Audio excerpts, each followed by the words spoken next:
Good day and welcome back to another DBZ Dokkan battle video. In this video we are going to take a look at the brand new banners to come to DBZ Dokkan battle as part of the Soaring Flight campaign, and we're going to discuss whether you should save or summon on these banners. Now we did preview the new units in detail, so that'll be in the top right hand corner, so if you want a bit more detail on their passives you can look there. But Goku and Gohan exchange unit is a Super Saiyan / Goku's family lead. Goku is a highly evasive unit that will build up over time, eventually exchanging into Gohan. Once exchanged into Gohan, they will have the ability to guard, and depending on how many attacks Gohan undertakes, while he has guard active, he will be able to activate a pretty high level of power. He'll get progressively stronger, he'll eventually gain guard permanently, and he nullifies and counters super attacks, which is pretty damn awesome. Both him and Goku share the same link set. The only real issue they have is that slight weird part of their passive, their leader skill, whereby they buff Android Cell Saga units. It's not the end of the world, but it's maybe not the best. Animations wise, they look pretty damn solid. You can't see the counter animation here or the active skill one, but they're all really up to that new standard Dokkan has. All the animations look crisp, look exceptional, look great, and they really do just do fantastic job.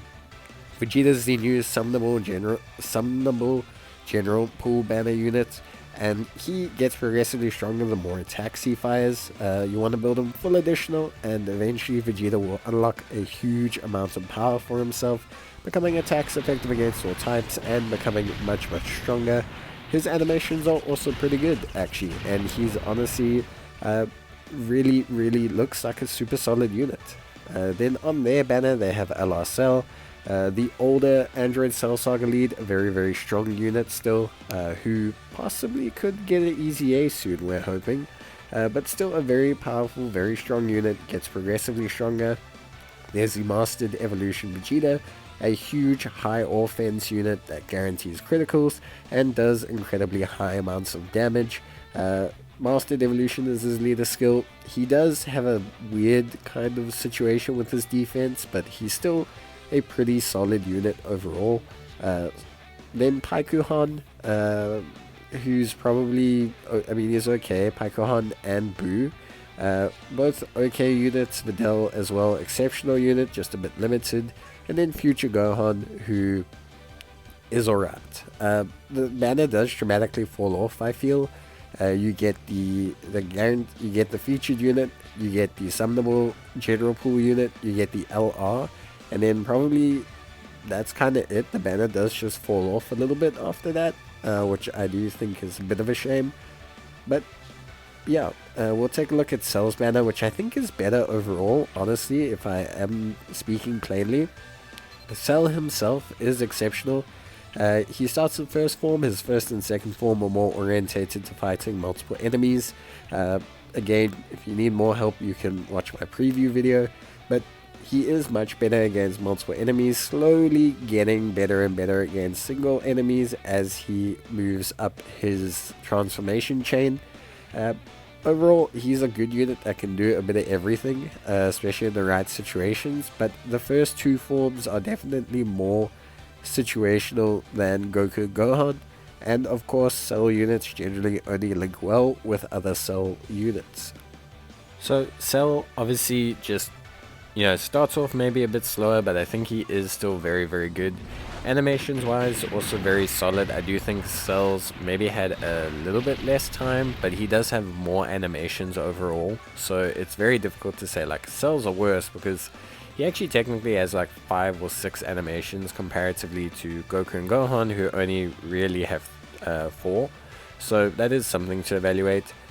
As always, like, with these extreme units, I think Cell's actually really solid, and I think he really elevates other Cell units. Like it always happens that when you get a new unit, a new extreme unit, they really elevate the other units that they did have.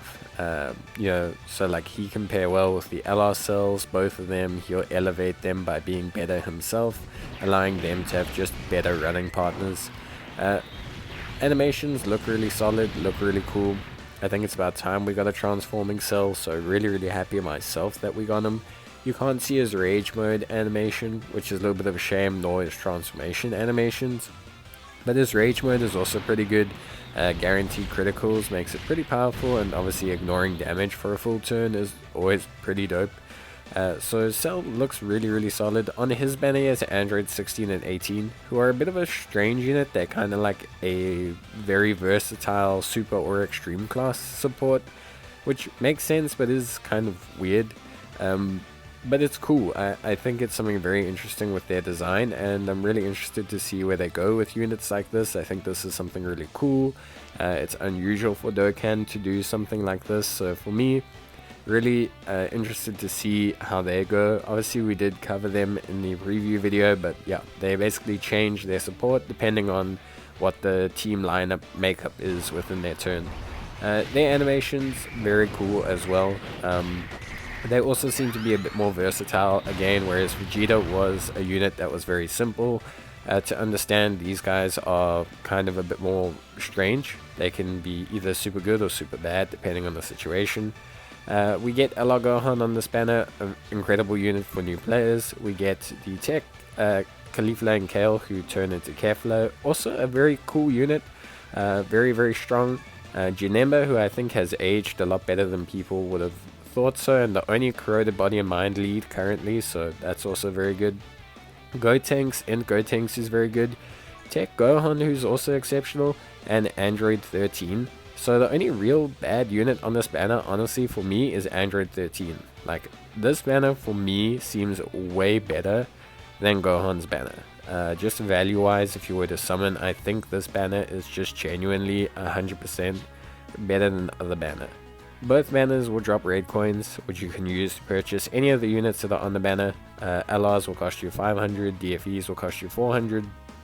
If you were to buy any with raid coins, I mean, it's up to you, it's very dependent on your box. I think always save your raid coins for DFE LRs, but it is 120 stones per round, and you get 4 summons. So I think do 1 round on each banner, and that's probably to play it safe. But see how you feel and how you like the banner. That's it from me, thanks for watching, and I'll see you guys next time. So until then, take care, and as always, stay safe, and bye!